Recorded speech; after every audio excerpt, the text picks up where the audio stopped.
오늘도 하나님의 돌보심과 평안이 함께 하시기를 축복합니다.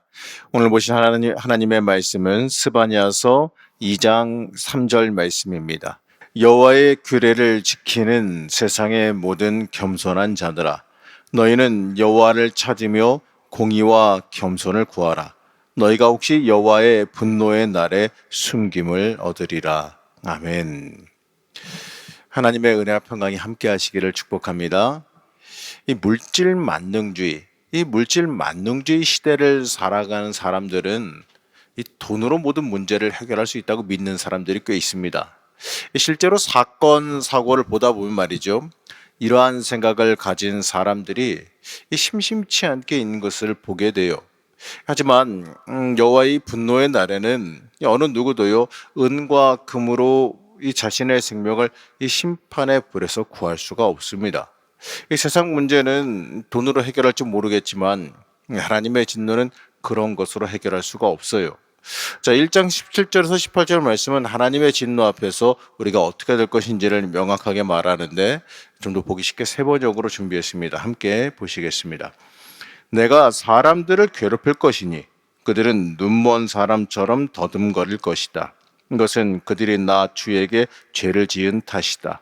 그들의 피가 물처럼 흐르고 시체가 오물처럼 널릴 것이다. 사람들이 가지고 있는 은과 금이 그들을 건질 수 없다.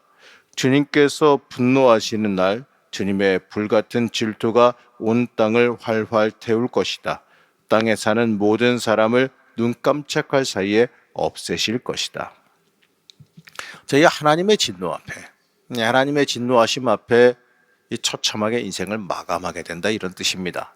이 돈과 명예를 추구하며 살아가는 삶이 얼마나 무가치한 삶인지를 잘 알 수가 있어요.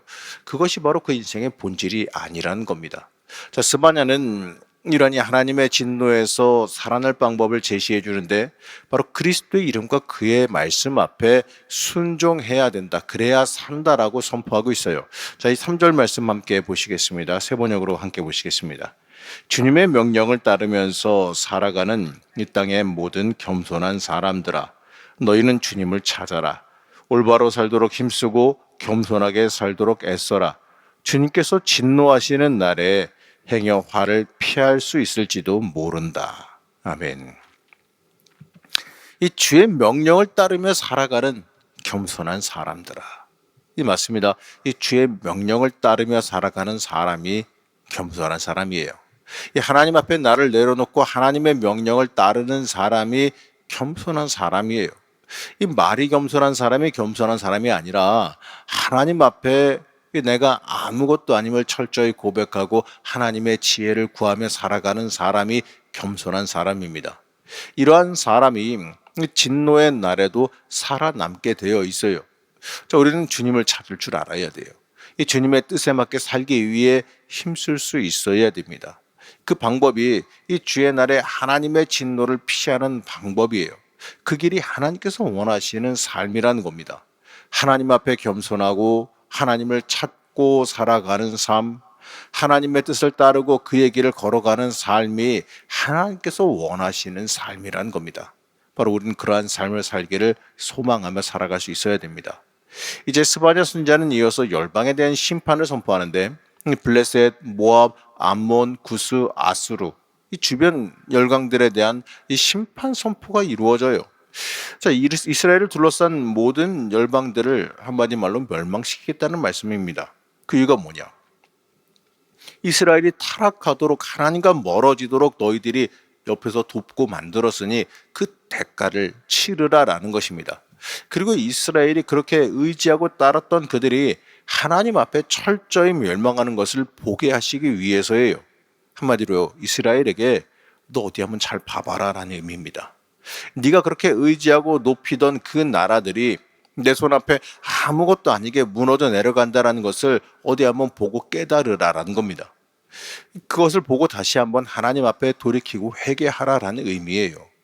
이 하나님의 전능하심을 보라는 의미도 물론 있습니다만 이스라엘에게 다시 한번 하나님 앞으로 돌아오는 기회를 주시기를 원하시기 때문에 그렇습니다. 하나님은 우리 사랑하신 하나님이에요. 절대로 망하는 걸 원하시는 분이 아니시라는 겁니다. 우리가 살길 원하시고 우리 살리기 원하시고 우리를 돕기 원하시는 게 하나님의 마음이에요. 사랑하는 성도 여러분, 우리는 하나님의 이 마음을 좀 우리 마음에 깊게 새겨봐야 돼요. 이 하나님께서 우리에게 멸망을 선포하실 때 우리에게 징계를 말씀하시기 위해서가 아니에요. 이 때때로 우리 인생에 고난이 다가올 수도 있긴 합니다. 어떤 경우에는 이 감당하기 힘들 정도로 어려움이 다가올 때도 있기는 해요. 이야기는 어렵습니다. 하지만 그 고난에도 하나님의 섭리와 뜻이 들어있어요. 이 하나님께서 이끌어 가실 때에는 그 하나님의 마음이 거기에 담겨 있습니다. 우리는 그때의 이 하나님의 마음을 읽어 나가기를 소망할 수 있어야 돼요. 하나님께서 그 일을 통해 무엇을 이루려고 하시는지 우리는 그 음성에 집중할 수 있어야 됩니다. 그리고 그 이끄심 앞에 철저히 순종하기를 소망해야 돼요. 한마디로 주님 따라갈 준비를 해야 한다는 겁니다. 하나님 앞에서 여러분 세상의 논리로 나서지 마시기 바랍니다. 우리는 하나님의 사람이죠.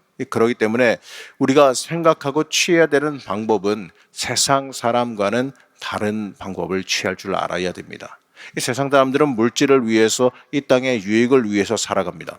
그리고 그것으로 이 자신의 이 신분을 사무려 들고 그것으로 권력을 행사하려 들어요.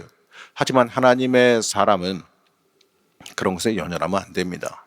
이 썩어 없어질 무의미한 것들이 아니라 하나님의 뜻을 위해서 살아갈 줄 알아야 돼요. 이 하나님께 마음 들이며 하나님의 인도하심 앞에 나를 내어드리며 살아갈 수 있어야 됩니다. 물론 이 땅에서의 삶도 살아가긴 해야겠지요. 당연히 할 수 있는 한 많이 벌어야 되고 많이 높아지긴 해야 됩니다. 이 그리스도인이 당연히 세상적으로 잘 되면 좋은 거 맞습니다. 하지만 하나님께서 부르실 때, 이 하나님께서 사용하시겠다고 하실 때 바로 내려놓고 따라갈 수 있어야 돼요. 그게 신앙인의 진정한 모습이라는 겁니다. 사랑하는 성도 여러분, 유다가 왜 이 남유다가 왜 하나님의 징계의 채찍을 맞게 되었습니까? 하나님이 아니라 이 세상에 먹고 사는 문제가 더 중요해졌기 때문에 그래요. 물론 중요한 문제긴 하죠. 하지만 더 중요한 건 내가 하나님 앞에서 어떻게 살아가느냐, 이게 더 중요한 문제라는 겁니다. 이 하나님 앞에 거룩하게 서서 하나님을 위해 살아가는 사람은 잊지 마십시오. 하나님께서 끝까지 책임지십니다. 그 삶은 하나님의 복된 길을 걸어가게 되어 있다라는 겁니다. 현대적인 우상, 바로 나를 높이고 싶고 내 마음대로 살고 싶고 내가 원하는 걸 하고 싶어 하는 게 이 현대적인 우상이라는 건데, 여기에 빠지지 말고 철저히 하나님 앞에 엎드리며 이 주님 따라가는 길을 가기를 소망하시길 바랍니다. 그게 살 길이고 그게 우리의 승리의 길입니다. 이 땅에서 참된 승리와 복, 바로 거기에 달려 있어요. 말씀 따라 살고 주님 순종하며 살아가는 삶, 그 참된 복된 길을 걸어가시기를 시간 간절히 축복합니다. 잠시 기도하겠습니다. 우리의 주인 되신 하나님, 우리가 이 땅을 살아가면서 이 현대적인 우상, 나를 높이고 내 뜻대로 살고 싶어하고 내가 원하는 걸 하고 싶어하는, 하나님과 관계없이 나만을 위해 살아가려고 드는 그 현대적인 우상에 빠져들지 않기를 원합니다. 온전히 하나님 앞에 나를 내려놓고 하나님께 온전히 쓰임받는 주의 자녀가 되기를 이 시간 소망하기를 원합니다. 하나님, 주님 앞에 나를 온전히 맡기는 은혜가 우리의 삶 가운데 있게 하여 주옵시고, 또 그로 인하여서 하나님의 기쁨, 하나님의 마음을 시원하게 만들어 드리는 그 영광을 우리가 얻게 하여 주시옵소서. 오늘 주일입니다. 오늘도 예배 드리고 하나님 앞에 나아갈 때에 하나님 더 만나는 은혜가 있게 하여 주옵시고, 또 오늘 이 시간 기도하면서 우리의 심령을 준비시켜 주셔서 은혜 받기 위해서, 주님 만나기 위해서 준비되어진 우리의 심령이 되게 허락하여 주시옵소서. 오늘도 하나님 앞에 온전히 합당하게 합격되는 날이 되길 원하오며 거룩하고 존귀하신 예수님의 이름으로 기도하였습니다. 아멘.